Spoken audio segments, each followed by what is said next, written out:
Good morning.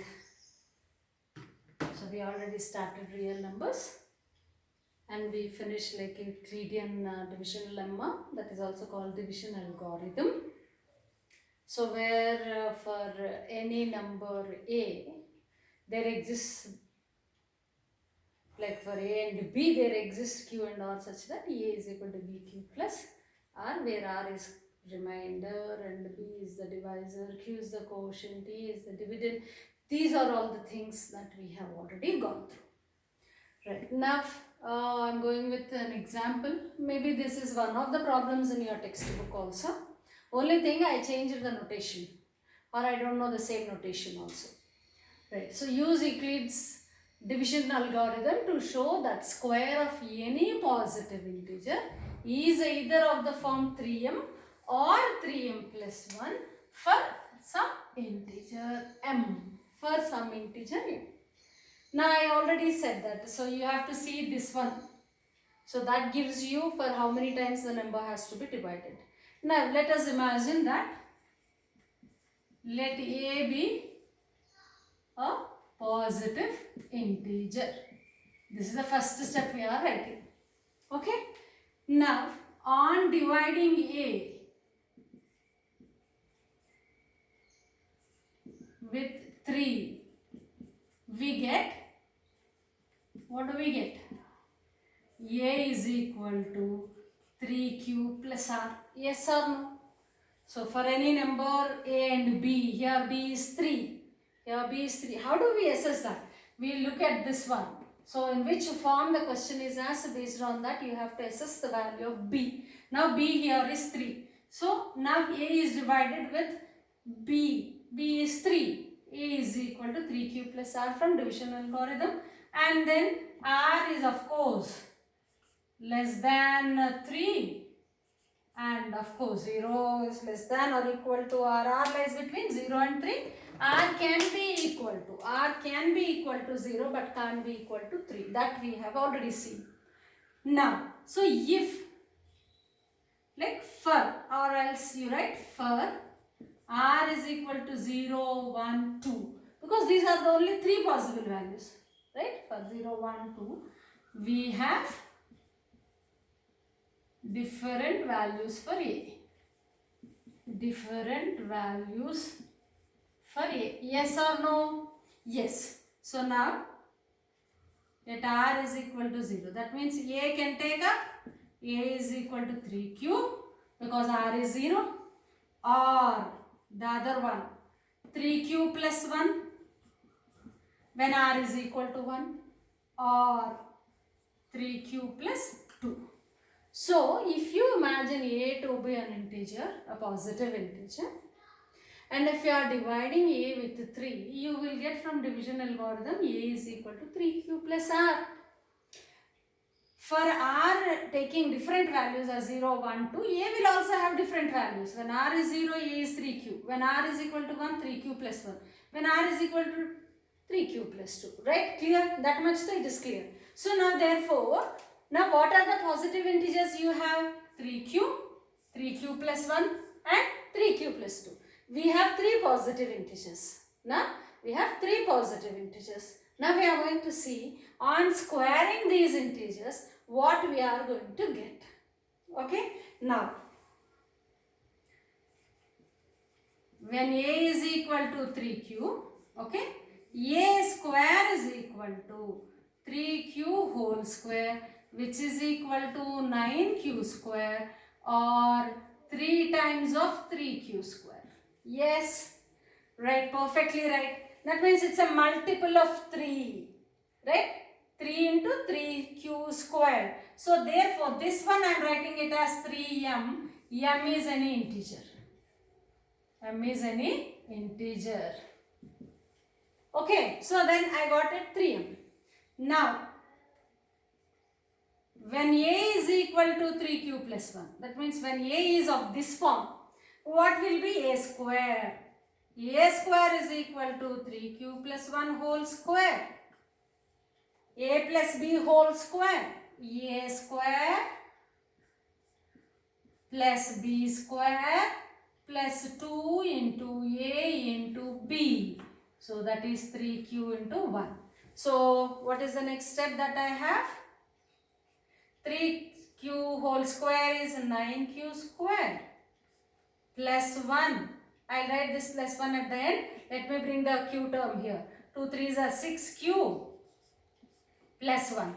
Let me take 3 common from these two. So I'll get 3 into. Why am I taking 3 common here? Why am I taking 3 common here? 2q plus 1. Why? Because I want the answer in terms of 3m or 3m plus 1. Okay. So therefore 3 into 3q square plus 2q plus 1. So I will write this one, right, as 3m plus 1. As 3m plus 1. Okay. So now next one. Next one. When a is equal to 3q plus 2, right, then a square is equal to 3q plus 2 whole square, which is 9q square plus 2 3s are 6, 6 2s are 12, 12q plus 4. So a square plus 2ab plus b square. So therefore this is 9q square plus 12q. I am splitting it as 3 plus 1. As 3 plus 1. Why again I am doing like this? Either I have to bring this in terms of 3m. That means 3 multiplied by something, or 3 multiplied by something plus 1. That means I must have plus 1 at the end. Okay. So therefore here out of these 3 I can take 3 common.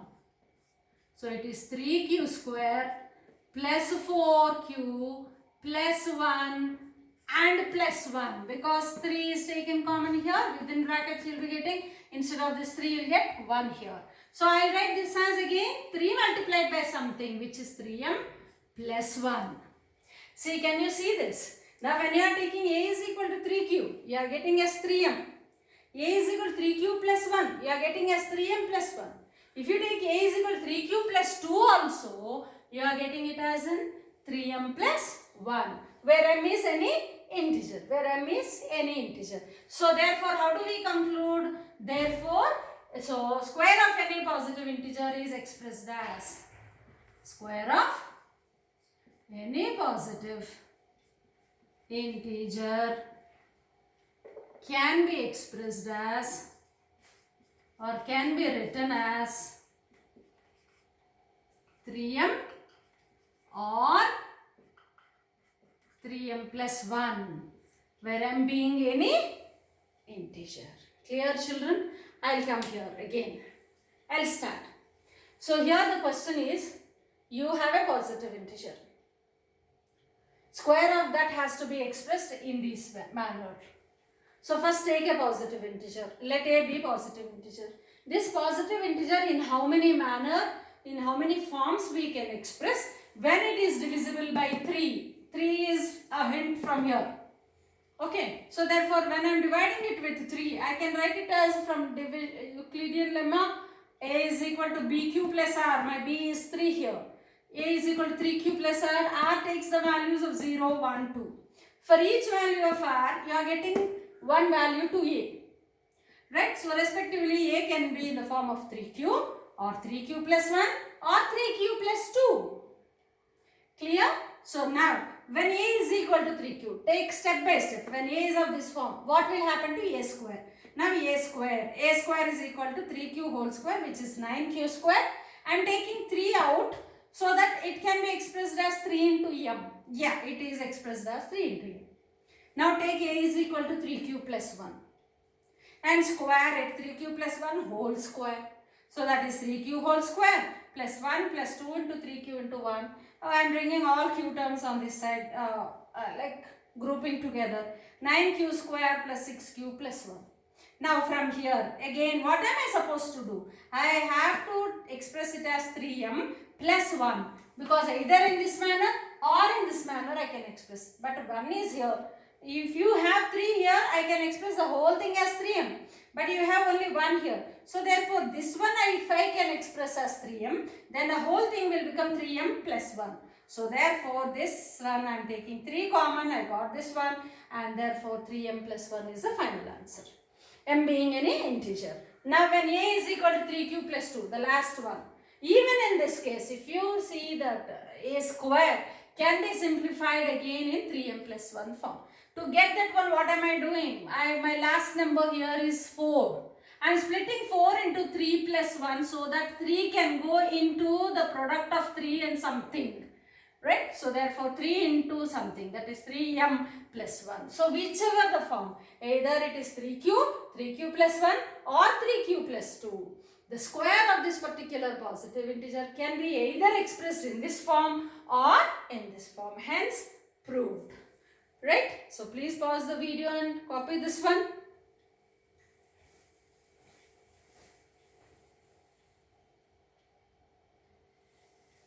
So here the next question is, show that 1 and only 1 out of n plus 2, n plus 4 is divisible by 3, where n is any positive integer.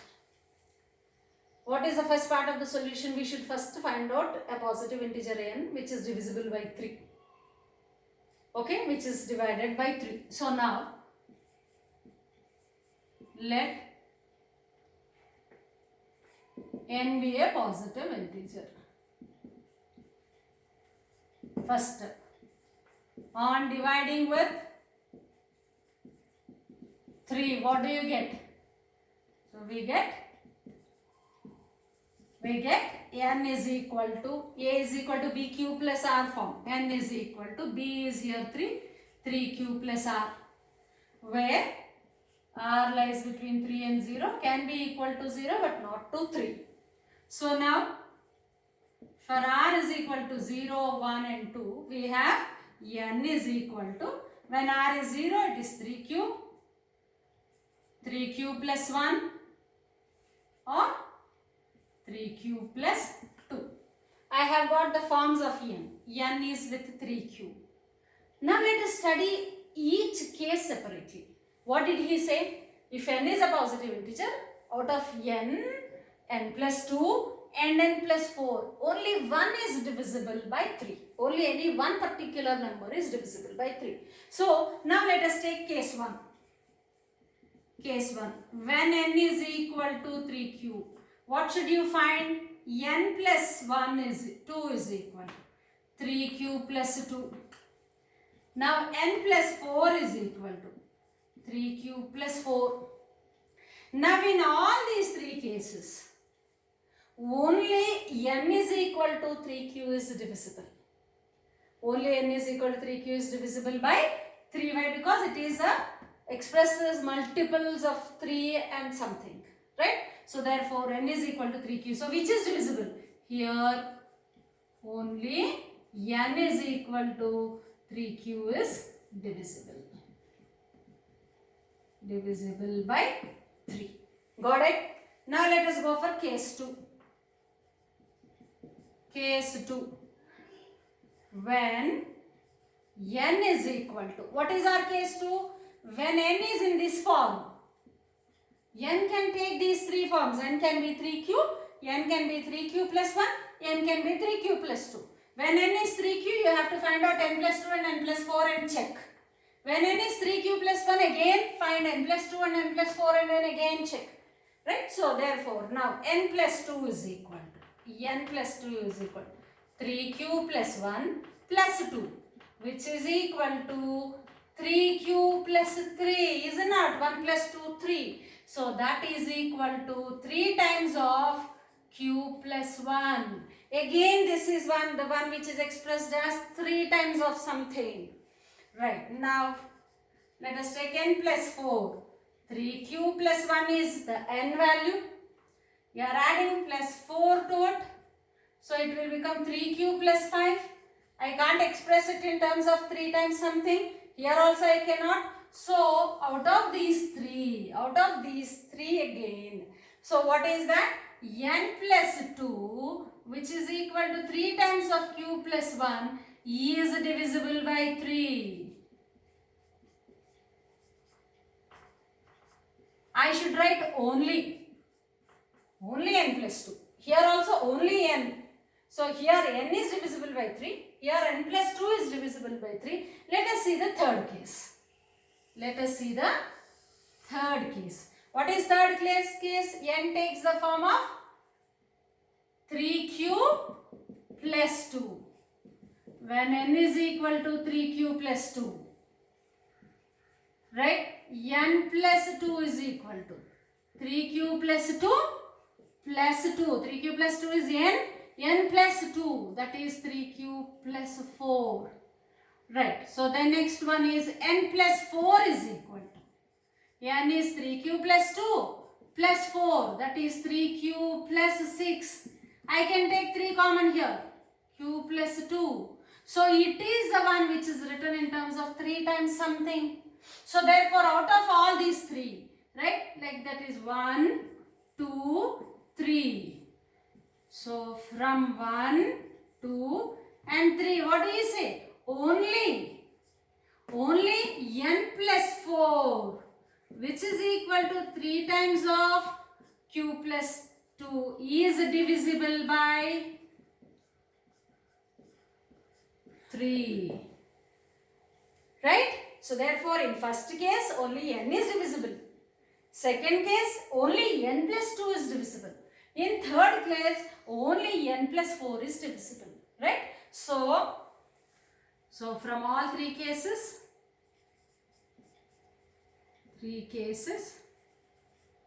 so we can prove, or we proved that either n or n plus 2 or n plus 4 is only divisible.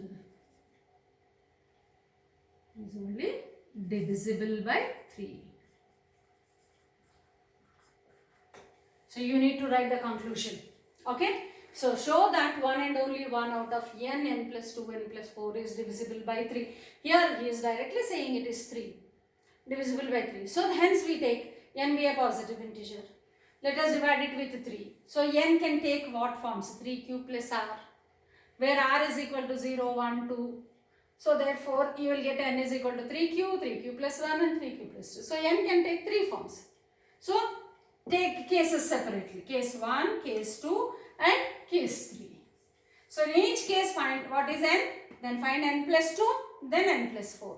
See which one can be expressed as 3 times something in each case. And we can see that in each case only one can be expressed as 3 times of something. Thus only one particular out of n plus 2, n plus 4, only one particular number can be divisible by 3. Okay, clear children? So please pause the video and then copy down this one.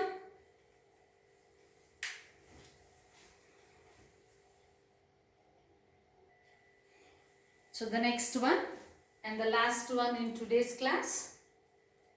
So we are going to discuss about theorem 1.2. 1.1 was Euclidean lemma, and this one is a fundamental theorem of arithmetic. This you already know it. The only thing is that you are naming it now. In your earlier classes in previous years, you have studied in mathematics to find out prime factors to a number. So we know that every composite number can have prime, can be expressed as a product of its prime factors. And that product is going to be unique. That means those factors are going to be unique. Maybe the order may be changing. So sometimes you may write it as 2 into 3, sometimes 5 into 2, whatever it is. Right? The order of the factors written may be different, but the factors which are there, right, which all together multiplied will give a composite number. Those factors are unique. That's the meaning of the statement. I read out the statement. Every composite number, yes, every composite number, you know the composite number. Composite number is the number which has factors other than itself and 1. Right? Not only those two, remaining the other factors also exist. Can be expressed as product of primes. That can be expressed as the product of primes, and this factorization is unique. So how we are going to find the prime factors? That is unique and apart from order with the prime number. Example, let us see the examples.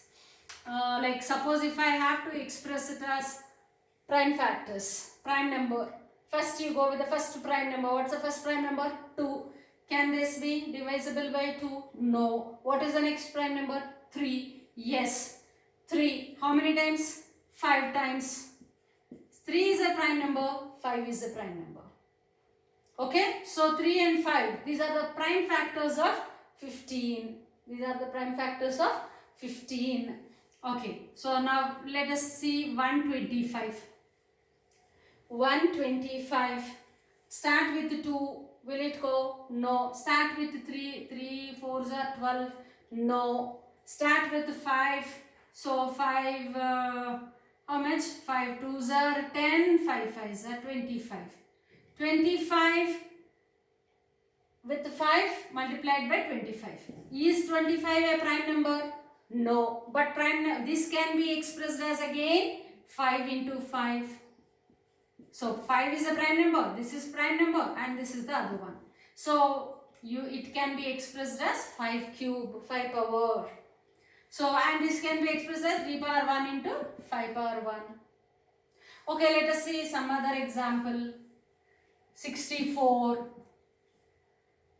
So start with first prime number 2. So 2 3s are 6, 2 2s are 4, 32 into 2. Now you can write this one as again 32 into, again start with 2. 2 1s are 2, 2 6s are 12 into 2. So 16 into 2 is 32 into 2. 16 again 2. 2 8s are 12. It's 16. 8 2s are 16 into 2 as it is, into 2 as it is. So now here 2, right? So 2 4s are 4 into 2 into 2 into 2 into 2. So that is 2 into 2 into 1 2 3 4 more 2s. So 1 2 3 4 5 6. 2 power 6.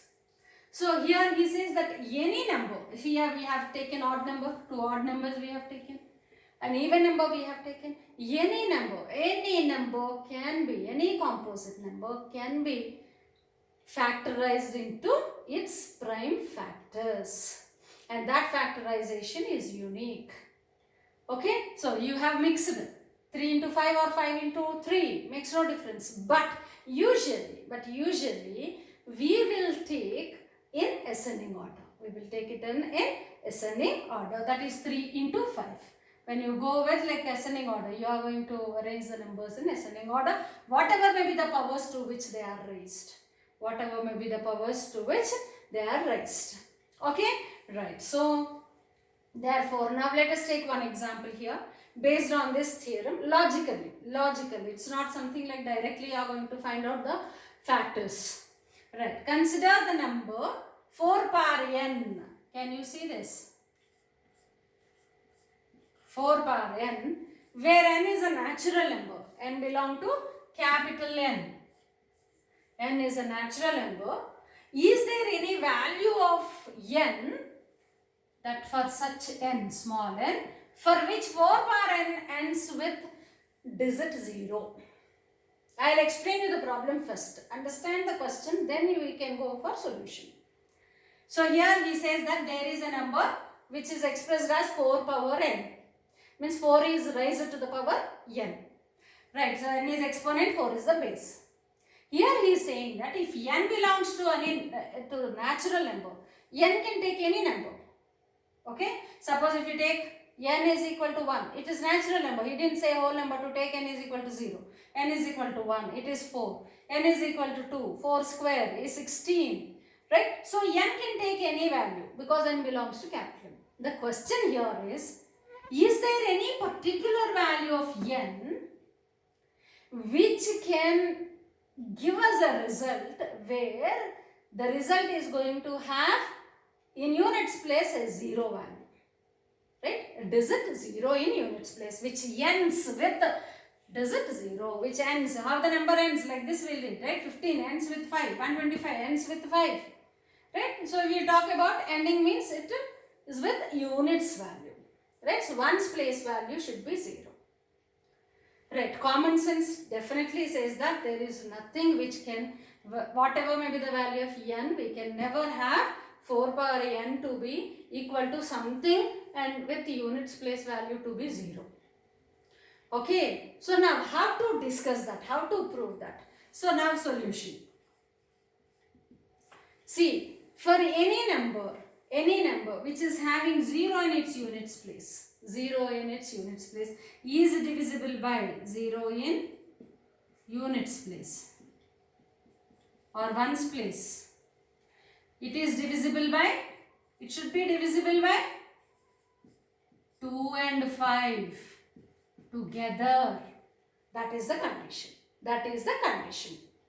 That means if at all your 4 power n is giving some number which is having 0 in its 1's place value, definitely 2 and 5 both should be the factors of this number. Yes or no? Because that number should be divisible by both 2 and 5.